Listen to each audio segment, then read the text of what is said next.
Bientôt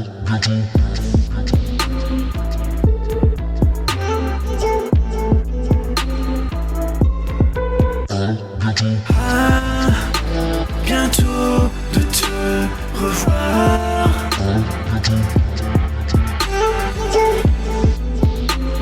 Mesdames et messieurs, attends, Quentin, baisse la musique. Voilà, merci. Mesdames et messieurs, ceci est un hors-série de À bientôt de te revoir, ok ? Préparé avec la Fondation Ronald McDonald, sous l'égide de la Fondation de France, et qu'on a tourné à la Maison des Parents à Toulouse. La Maison des Parents, elle est à côté de l'hôpital et elle accueille, réconforte, loge des parents des enfants qui sont malades. J'ai rencontré une famille dont l'enfant a eu un cancer, qui est guéri maintenant, et qui a chopé une manière de réfléchir que même moi, à 35 ans, j'arrive pas à adopter. Quand il parle, on dirait que derrière lui, il y a le son « That's the power of love ». Ok, je vous laisse découvrir l'épisode. On se retrouve juste après pour un mini débrief. Attendez. Alors, la première personne qui va parler, c'est Lélian. C'est le jeune homme de 16 ans qui était malade et qui guérit. Ensuite, vous entendrez son grand frère, Marc-Antoine, puis sa maman, Michel Camille. Michel Camille, vous saurez pourquoi. C'est quoi le truc le plus bizarre que vous ayez fait ensemble en famille ? On était très bizarre pour tout le monde, un peu à l'hôpital, parce qu'on était une famille très atypique. Genre ? J'étais déjà la seule mère à me bouger pour que j'aille jouer du piano et aller courir avant de partir à l'hôpital. Oui, déjà aller courir, aller jusqu'au musée là en courant dans toute la ville avec mon grand frère. C'était le seul à ramener des gros hamburgers à l'hôpital alors qu'il savait très bien que j'allais pas les garder très longtemps dans l'estomac. Et tu les mangeais quand même ? Bah oui. Et tu t'étais malade après ? Oui, comme toujours. Wow. Mais non, mais de toute façon, nous on s'attardait pas sur les détails comme ça, du fait qu'on allait rester comme ça. On se disait, faut trouver des solutions, on leur faire ce qu'on peut. Ouais. De toute façon, ça sert à rien de rester sur ses acquis. Il y a un truc qui te... Tu me parles comme Emmanuel Macron. Il ne faut pas. Mais sur ses acquis. J'ai beaucoup de projets, mais j'ai évité de les gueuler. Mais en fait, vous ne le savez pas encore, mais c'est votre prochain président. Mais franchement, depuis 3 heures qu'on se fréquente, je le regarde du coin de l'œil en me disant, putain, il y a moyen, en plus, c'est ça. Oui, grave. Il y a moyen que ça. Non, mais les Français sont jamais contents, donc je risquerai pas d'être politicien. C'est vrai ? Président. Ah non, déjà j'ai du mal à gérer les élèves au lycée, alors si en plus. Mais attends, mais t'es délégué, excuse-moi, mais t'es délégué. J'étais délégué, ouais. Ah, t'es plus maintenant ? Non, pas cette année, parce que quelques-uns des élèves de l'année dernière... Non, parce que certains élèves avaient peur que je sois... Comment dire préférentiel, ça se dit ? Que tu fasses... Que je fasse des faveurs aux bons élèves. Attends, je cherche le mot. Partial. Voilà, que je sois partial. Ouais. Alors que je suis totalement dans l'impartialité. Ouais. Et comme Macron, c'est ce qu'il dit voilà. aussi. Et tout le monde avait peur que je sois partial parce que j'avais l'image d'un bon élève. Et beaucoup d'entre eux veulent se protéger en pensant que s'ils sont face à un bon élève, il va les saquer. Alors qu'au contraire, mon idée à moi, c'est qu'il n'y a pas de bons ou de mauvais élèves, il n'y a que des élèves. Est-ce que tu as hâte de voter ? Non, pas du tout.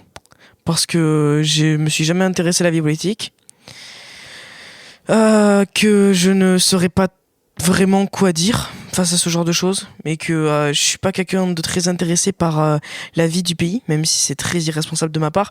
Je préfère me concentrer sur ma vie, parce que notre vie à nous est déjà assez compliquée, alors si en plus on doit gérer tout le pays avec. Tu fais de la micro-politique.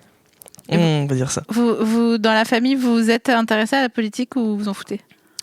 Non, je peux pas dire que je m'en foute.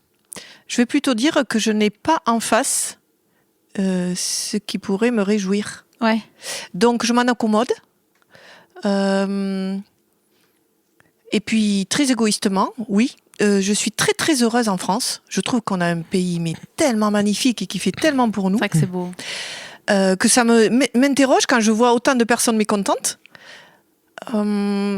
Après, politiquement, je pense que les politiques arriveraient à faire du bon travail s'ils travaillaient tous ensemble plutôt qu'à se casser mutuellement. Mais voilà, c'est mon idée. L'humanité. Et toi, Marc-Antoine ? On dirait Macron, vraiment. Niveau politique, en ce moment, je lis Machiavel. Ok. Du coup, donc t'es parti dans un bon philosophe qui a étudié tous les systèmes politiques autrefois à la Renaissance. Ouais. Et ce que je peux voir et ce qu'il dit, c'est qu'en effet, le peuple va être ingrat par rapport à tout ce qui va être pris comme décision. C'est un fait. Et je comprends mon frère qui veut pas forcément s'y intéresser parce que il a une vie plus intéressante, je pense, que s'occuper d'une gestion d'un pays. En tout cas, la gestion de la France est une des meilleures au monde. Et plus on voyage, plus on s'en rend compte. La preuve, ça a été le fait que notre petit frère soit en vie aujourd'hui. On a vu des gens du monde entier revenir dans cet hôpital ici à Toulouse. Et on peut voir que la France a mis l'accent sur la santé, sauver les gens. Et pour moi, ça, c'est la preuve qu'on a un beau pays magnifique. Merci d'avoir mis le doigt sur le pitch de votre présence ici aujourd'hui. Et qui d'entre vous veut faire une synthèse de ce qui est arrivé à Lilian et pourquoi on se rencontre aujourd'hui ? Nous sommes ici parce qu'en fin 2016, Lilian a déclaré un rhabdomyosarcome. C'est un cancer des muscles qui s'est positionné derrière son œil gauche.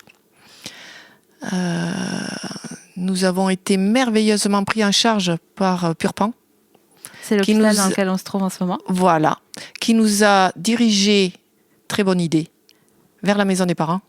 C'est la maison dans laquelle on se trouve. Qui nous a apporté le réconfort que l'on avait besoin à ce moment-là. Autant architecturalement parlant que humainement parlant. Ça a permis simplement aux frères et sœurs de se retrouver. Parce que Lilian était en hématologie, il pouvait pas. J'étais obligée d'y aller toute seule. Et du coup, on se retrouvait le soir à la maison des parents. Est-ce que tu peux me dire juste, Michel, c'est quoi la définition de l'hématologie ? Parce que je suis pas sûre de... Alors, hématologie, oncologie, oncologie, cancer, hématologie, le sang. Ok. Donc, cancer... d'où l'hématome. Voilà. Ah. Et... T'inquiète. Et donc ça, c'était en 2016. En 2016, il a été traité jusqu'en mars ici. Puis on a été dirigé sur Paris, où nous sommes restés 4 mois pour faire de la protonthérapie.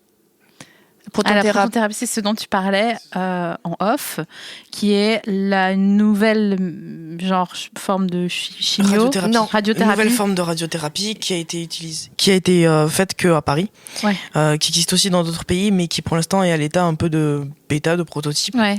Donc c'est extrêmement cher, mais c'est beaucoup plus précis et ça demande aussi beaucoup plus de manœuvres. Dont la demande de construction de moulage pour le visage, pour tenir le visage, pour pas qu'il ne bouge.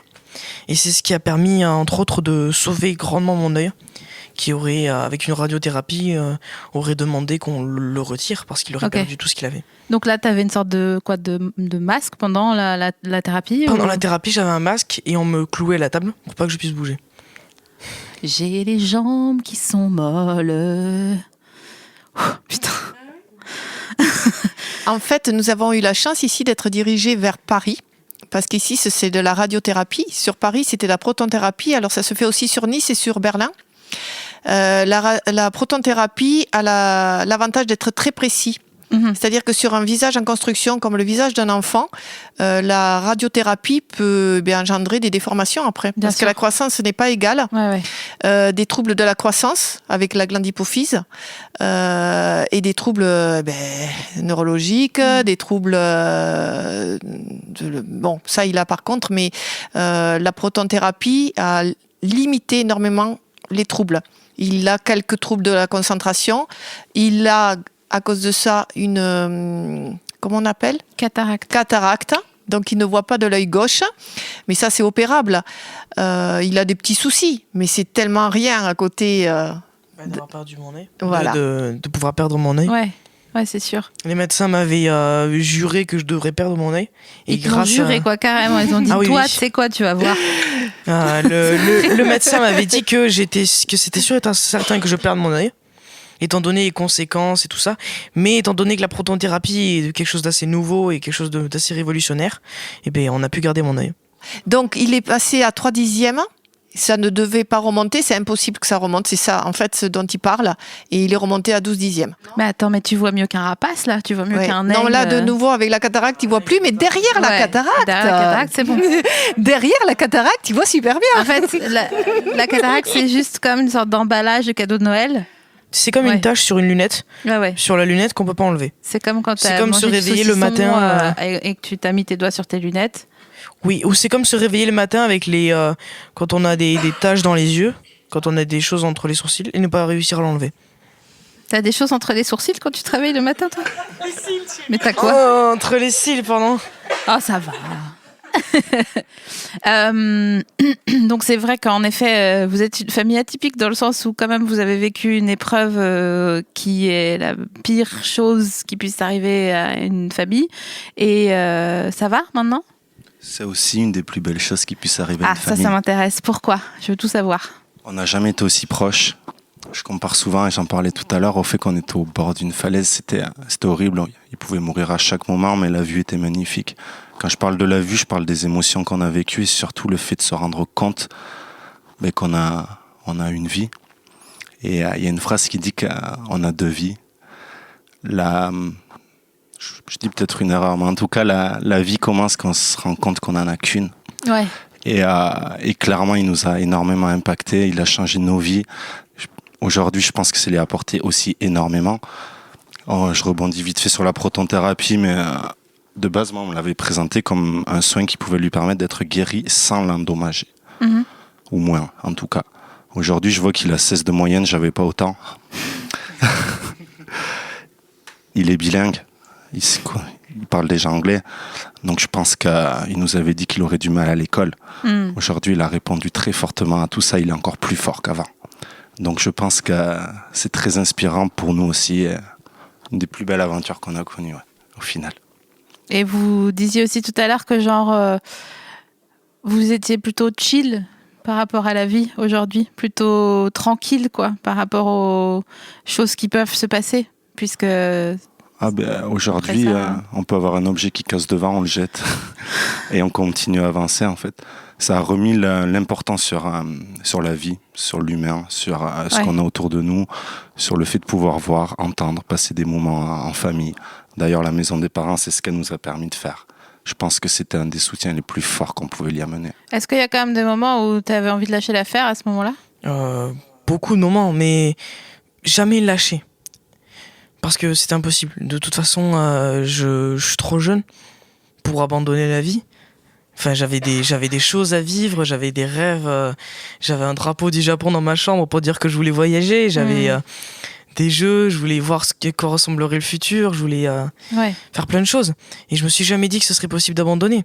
Heureusement, j'avais ma maman, mon grand frère qui était là à côté de moi pour me montrer que il y avait toujours des choses à manger à la maison, que si je perdais 2 kilos entre chaque chimio, j'en regagnerais 2 kilos entre chaque. C'était quoi le truc que t'aimais bien manger pendant Les couscous. Les couscous? Couscous. C'est quoi, des côtes de porc. J'ai jamais entendu ça toute ma vie. C'est délicieux. Ah ouais, mais j'adore manger. Couscous, pommes dauphines, champomis. Mais génial. Un peu mariné ou quoi? Ah ouais, super. Oh là, ça c'était notre plat préféré, la viande. On était des gros mangeurs de viande. Avec Marco, on mangeait des hamburgers. Hein. Pas du tout bon, hein. Mais non, c'était super bon. Et même si c'était dur, le fait que par exemple quand je devais manger, on devait chauffer à fond. J'avais pas le droit d'être à côté de quelqu'un qui épluchait, mais on passait outre ce genre de choses. Oui, parce qu'il y a des champignons sous la peau qui peuvent nous infecter, ce genre de choses. Quand je sortais dehors, il fallait que j'ai un manteau, lunettes, casquette pour pas être grillé par le soleil. Parce qu'à cause de la protonthérapie, l'œil autour devient très sensible et peut cramer au contact du soleil. Ah ouais. Enfin, la peau autour de l'œil. Ouais. Et je pouvais pas sortir sans un masque quand j'étais en aplasie. Enfin, c'est quoi l'aplasie? C'est quand on n'a plus de cellules blanches, plus aucune protection. Ah oui. Les globules? Globules rouges. Plus de globules rouges. D'accord. Et ça arrivait très souvent avec les chimios, parce que les chimios, c'est très très dur pour le corps humain. Ouais, tes globules, ils dansent la zumba à l'intérieur de ton corps en disant genre, je sais pas où aller, je sais pas qui défendre. Ils sont plutôt morts en fait, parce que la chimio, c'est un poison qui détruit tout ce qu'il y a dans le corps. Et c'est là qu'on se rend compte que le corps humain est vraiment très puissant, parce qu'il est capable d'encaisser ce genre de choses pendant presque 1 an, toutes les semaines, sans pouvoir manger pendant ce moment-là. Attends, tu me dis que c'était en 2016? C'était en 2016. Oui. Et là, on est en 2019 et tu as 16 ans. Oui. Tu avais donc, si mes calculs sont justes, 12 ans. Voilà. C'est ça? C'est que dalle pour moi. Pour moi, j'adore les mathématiques. Donc,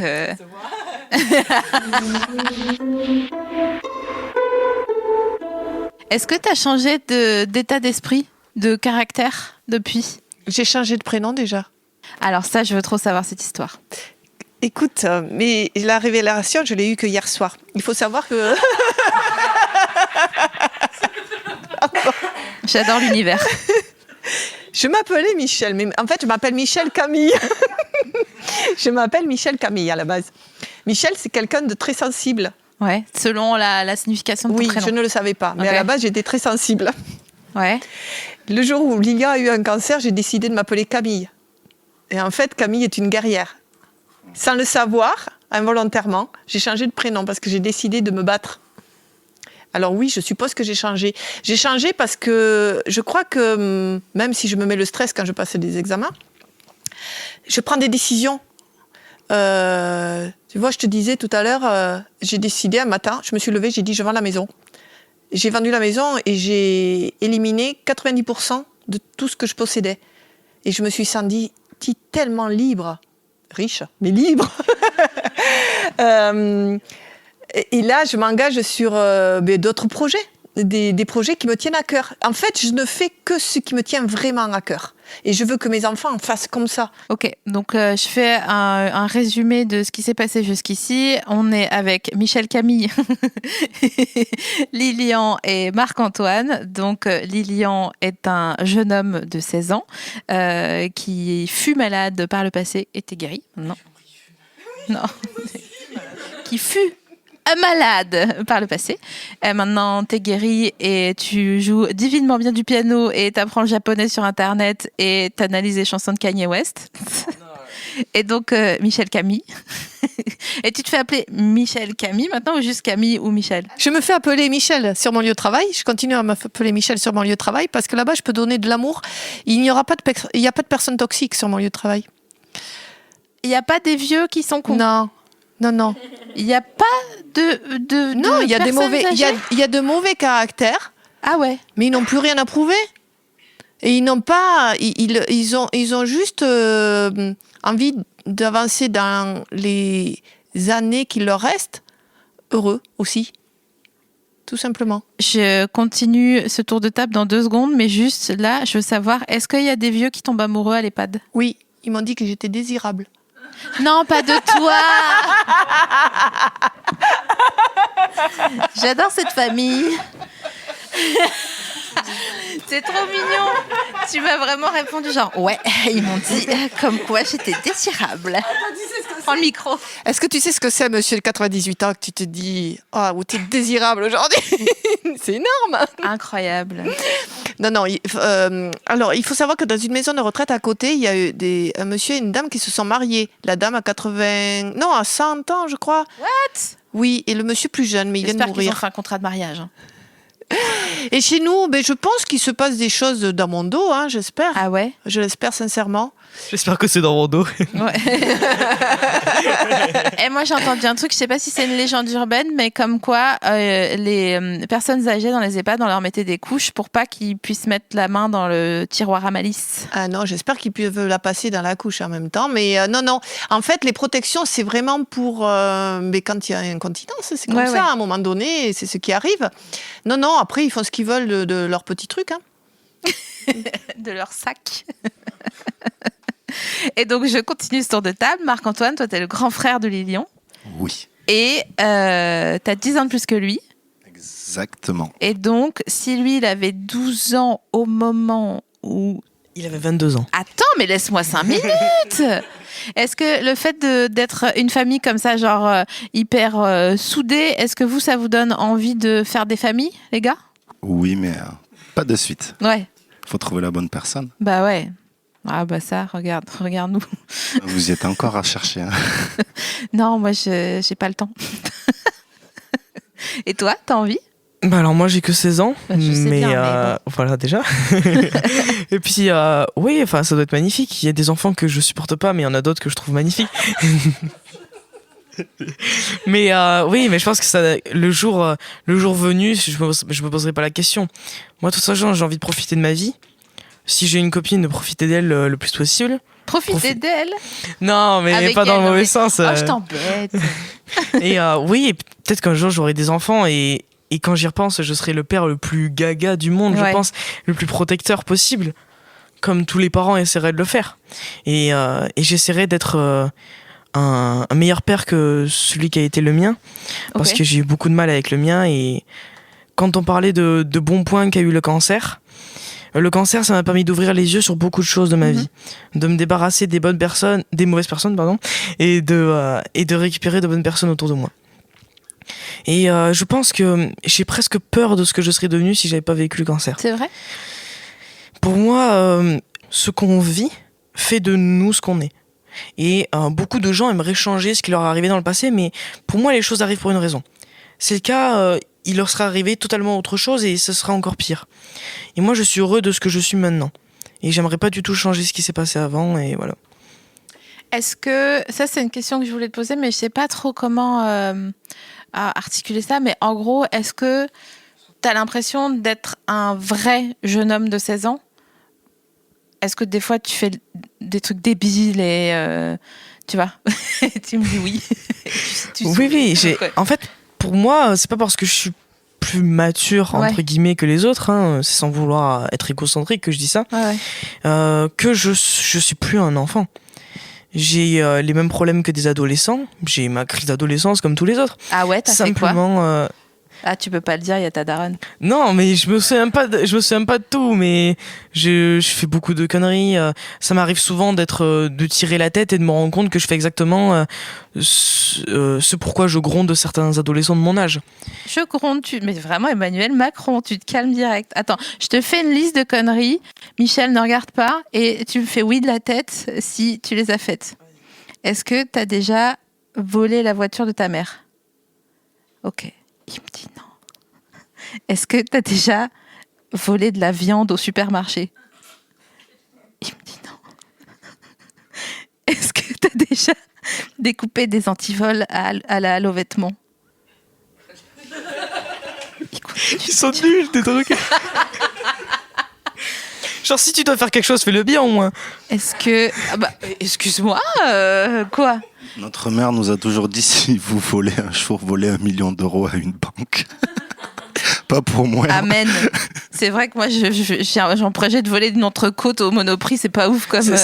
C'est mon père qui m'encourageait à voler des choses dans les Monoprix. Yes. On le salue, peut-être pas de ouf, du coup. Toi, t'as fait des conneries, ça se voit que toi, t'as fait des conneries. Ok. C'était un peu le prototype avant moi. C'est vrai. C'était le moule. Lui et sa sœur. Qu'est-ce que t'as fait comme conneries, s'il te plaît ? Des conneries qui ne sont pas sur le coup de la justice parce que ça va être diffusé, donc du coup... Je pense que de toute façon, je suis déjà passé à la télé pour. La plus grosse chose que j'ai faite, je suis passé à Touche pas à mon poste partout. J'ai fait le plus gros projet X de France en fait, mais qui était organisé. Du coup, je suis quand même parti au tribunal, mais on a été acquitté. On avait une très bonne avocate. Et du coup, on avait 3 DJ internationaux, le DJ du Queen à Paris, un DJ new-yorkais. 13 kilos de sang, on avait 500 personnes, M6 qui est venu. Tout mais non. La piscine, on l'avait colorée en fuchsia. Mais non. On avait une équipe de breakers internationaux au milieu de la scène, entre la piscine et la scène. On avait mis plein de canapés dans le parc, il y avait 3 hectares et c'était la folie. Comment t'es avec des potes en train de boire un coup, ellipse, projet X, piscine fuchsia, 300 kilos de sang. De quoi ? Mais pourquoi ? Je comprends. Dis-moi, aide-moi. Alors, c'était très simple. Il faut déjà une équipe de fous, parce que c'est pas quelque chose de très commun. On a vu le film, Projet X, je pense que beaucoup l'ont vu ici. Ouais. Et il s'est passé juste quelques jours pour qu'on organise ceci. Donc il y avait la fête de la musique, on a été récupérer tous les meilleurs DJ. Après, on a dû vérifier toutes les cartes d'identité, il y avait près de 500 personnes. Pour que les gens soient majeurs ? Oui, bien sûr. On a fait payer l'entrée, on a tout fait. 8 euros les garçons, 5 euros les filles. Et tout le monde devait ramener une bouteille. Donc vraiment, c'était avec peu, on peut faire beaucoup. Rien que tu me parles de loin de la logistique, je suis déjà épuisée par ce projet. Alors, il faut savoir que j'ai appris ce qui s'était passé par ma direction. Non. Pourquoi ? Je n'étais pas au courant. Comment ta direction d'un EHPAD, ils sont au courant d'un projet X Parce français ? que c'est passé à la télévision et que je ne l'avais pas vu. M6. Parce qu'en fait, le journaliste d'M6 a tombé sa caméra dans la piscine. Du coup, ils l'ont mal vécu. Et mais moi, j'ai appris tout ça après. Voilà. J'avais oublié. On peut pas tout dire de suite à sa maman. Ouais, oui, Mais du coup, ça s'est très très bien passé. On avait de la sécurité qu'on avait engagée pour sécuriser la maison, etc. D'accord. Et c'était la maison de qui? De mon père. Non. Il était là. Non. Ah, ben il fallait le motiver. Et il a été motivé. Mais c'est lui qui a mis le fuchsia dans la piscine. Excuse-moi, je suis obsédée par le fuchsia dans la piscine. Ça, c'est moi. C'est un colorant officiel que tu achètes sur Internet. C'était superbe. Ça part en 2 semaines après. Sauf que la couleur change. Entre-temps, c'est vraiment pas beau. Ah ouais. C'est vraiment le moment de la soirée avec l'éclairage, les breakers, tout le monde qui danse, les DJ. La police qui venait d'ailleurs, c'était super parce que ça faisait comme dans le film. Donc, ils venaient. Et le DJ faisait chut à tout le monde et tout le monde se couchait. Mais non. Comme dans le film. Et les flics, du coup, laissaient faire parce qu'ils trouvaient qu'on était bien organisés. Et du coup, du coup, j'entends même, elle me disait il n'y a pas longtemps, il y a quelqu'un qui a organisé une soirée, ils sont déjà au tribunal. Et nous, tout s'est super bien passé. Est-ce que quand tu seras vieux, tu seras wedding planner, du coup, et tu seras l'agent? Il y a un problème? Franchement, il n'y a pas de problème. Quand j'étais jeune, j'ai fait un projet X. Avec mes enfants, du coup? Non, je sais pas, en tant qu'un métier. Mais disons que j'ai envie de réorganiser des soirées comme ça. Ah bah, devine. Partout dans le monde. T'imagines dans la liste aux invités, avec tes prestataires, genre, vous avez du sang, vous avez besoin ou pas? Tu t'imagines noter sur... D'accord, donc pas de sang, très bien. Non, du son, je croyais du sang. Non, 13 kilos de sang. Ah, de son. C'est les enceintes. Non, pas de sang. Mais je me demandais. Parce que... Pas de sang. Mais parce que je pensais que comme il faisait un faux trash, je pensais qu'à la fin, il trashait tout et que voilà. Non. Le son, très bien. On a voulu faire passer une petite chèvre, comme dans le film, ça on a voulu, mais ça aurait fini en ben sang, je pense. Est-ce que vous pouvez tous les trois, s'il vous plaît, fermer les yeux pendant quelques secondes et me dire c'est quoi, parce qu'on parlait tout à l'heure avec Lilian de la mémoire olfactive. Est-ce que vous pouvez me dire c'est quoi votre meilleur souvenir olfactif? À la maison des parents à Paris, je me souviens, on a regroupé tout le monde dans la maison. On a fait comme une fête. Et du coup, il y avait des gens des îles qui ont cuisiné un poulet avec des épices des îles. Et l'odeur qui me revient direct, c'est ce moment où on a tous souri, on dansait tous. Il y avait juste une famille qui tirait la gueule parce qu'on faisait du bruit. Mais ça m'a donné encore plus envie d'être heureux, en fait. Trop mignon. Du coup, c'est le souvenir qui me revient. On s'était même mis à danser. Ils nous apprenaient la danse des îles. C'est quoi la danse des îles? La danse des îles, j'ai pas vraiment réussi à la faire. Je pourrais pas trop expliquer. C'était des pas très expressifs. Ok. En tout cas, sacré souvenir. Et du coup, juste après, il y avait une énergie tout à fait différente dans la maison. On avait transmis notre folie, je pense, un petit peu. Mais ouais, parce qu'on parlait tout à l'heure ensemble du fait que vous croyiez beaucoup en l'univers. Et là, ça ressemble à une énergie de l'univers qui se comme une fuite, mais bonne. J'ai perdu un verbe, mais c'est pas grave. À ce sujet, j'ai gardé des liens avec des mamans de Guadeloupe et de Martinique. Mm-hmm. Et on se contacte encore. Et en fait, les seuls parents, ce qui est triste, les seuls parents avec qui le contact s'est coupé, mais de par leur fait, c'est chaque fois on imagine que c'est parce que l'enfant est mort. C'est ce que me disait Lilian une fois. J'ai dit, je comprends pas, j'ai plus de nouvelles d'eux. Il me dit, mais c'est normal, il devait mourir. Et ça doit être tellement violent pour les parents de continuer après, voilà. Et pour en revenir à quelque chose de plus gai, les mamans de Martinique, une maman de Martinique m'a dit un jour, une maman magnifique, tellement belle, avec un petit garçon de 2 ans, à qui on avait enlevé un œil, et qui me dit, franchement, on vous aurait rencontré avant, jamais je n'aurais fait ma dépression. Et ça a été un cadeau pour moi d'entendre ça. Oh waouh. Et alors moi, le souvenir olfactif. Alors vas-y. J'ai couru au jardin des plantes un jour où toutes les fleurs étaient épanouies. C'était magnifique et je sentais les fleurs. C'était voilà. et je disais, mais qu'est-ce que c'est beau et qu'est-ce que ça sent bon. J'ai juste oublié que j'étais super allergique. Et donc, j'ai continué à courir. Et pendant 1 mois, mais j'étais malade. Malade. Mais de l'asthme. Donc, en fait, je sais pas si c'est un souvenir heureux ou pas. Mais bon, c'est un souvenir marquant. Oui, le jardin des plantes, avec toutes ces fleurs et qui nous accueillaient, c'était tellement beau. Voilà. Alors moi, c'est très particulier. C'est l'odeur d'un savon. Ok. Pendant le cancer, étant donné que à cause du traumatisme que m'a fait l'hôpital, je sentais une odeur de corps en décomposition à chaque fois que je rentrais dedans. Dans tous les endroits qui me stressaient, comme l'hôpital, j'avais cette odeur et j'arrivais pas. Je devais me boucher le nez à chaque fois que je rentrais dans l'hôpital. Et même en me bouchant le nez, même respirer par la bouche, j'ai l'impression de respirer quelque chose de toxique à l'intérieur de l'hôpital. Et j'étais tellement comme ça, tellement dans ça que tout mon corps avait l'impression d'être bouché. Même mon esprit, j'ai l'impression qu'il était bouché au monde autour de moi. Et la première fois qu'on allait voir l'acupuncteur, j'étais pas du tout heureux. J'étais pas du tout content. Je voyais tout gris, tout puait, tout sentait mauvais. Et puis je passe un moment chez lui, il me détend.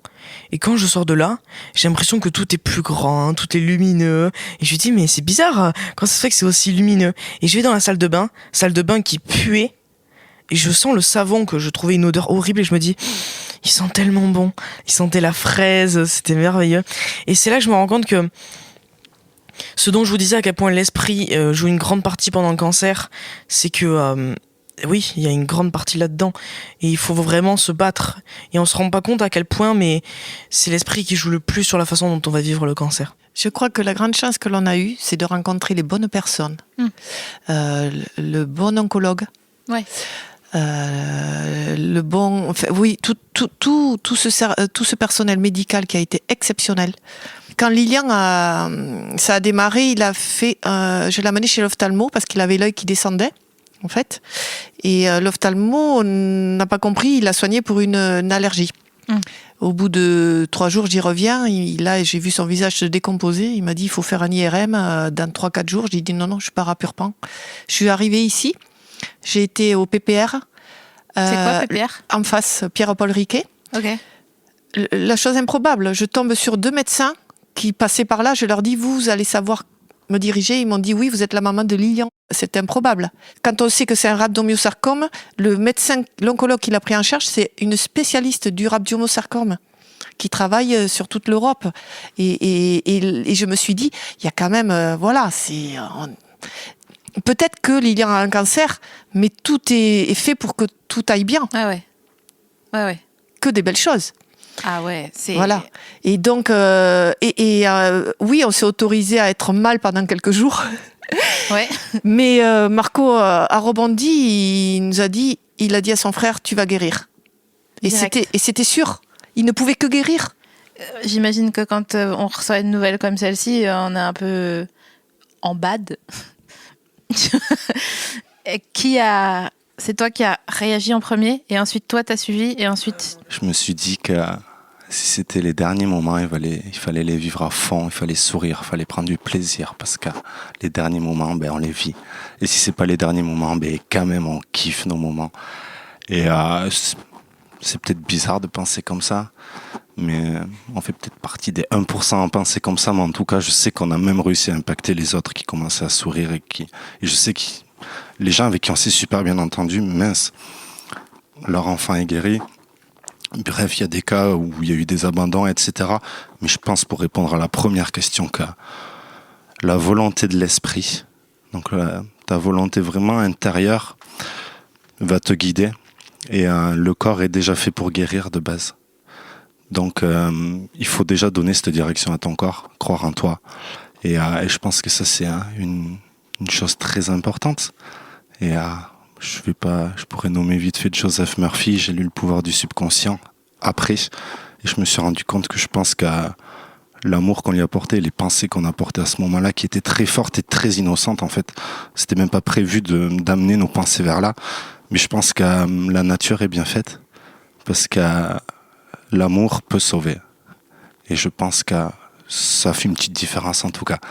Mais quand même, je tiens à dire que la France c'est aussi une base de tout ça, parce qu'il y aurait pas eu de système, il n'y aurait pas eu ces docteurs qui ont fait des études également. Donc il y a des écoles qui forment des gens qui soignent, les hôpitaux. La protonthérapie, je crois qu'il y a eu 1 milliard de mis dessus pour guérir de la même manière, mais sans en endommageant moins les cellules d'une personne. Et puis en France aussi, on peut faire des projets X sans aller en prison derrière. Mais c'est génial. C'est quand même un beau pays. C'est génial. Les gens aiment faire la fête en France. Ils savent être sérieux, les Français, râleurs. Ils savent faire la fête. J'adore la France. Ok, merci d'avoir écouté cet épisode. Alors sachez qu'ils vont bien, ils se checkent tout le temps, ils sourient, ils s'aiment, ils sont hyper hypnotiques. On dirait qu'ils sont sortis de cette horreur avec un sentiment de toute puissance hyper chelou à observer, en vrai. Merci d'avoir écouté cet épisode. C'était le dernier de la série Dans la maison des parents, à écouter sur toutes les plateformes. Et moi, je vous fais un bisou et je vous dis à bientôt de vous revoir.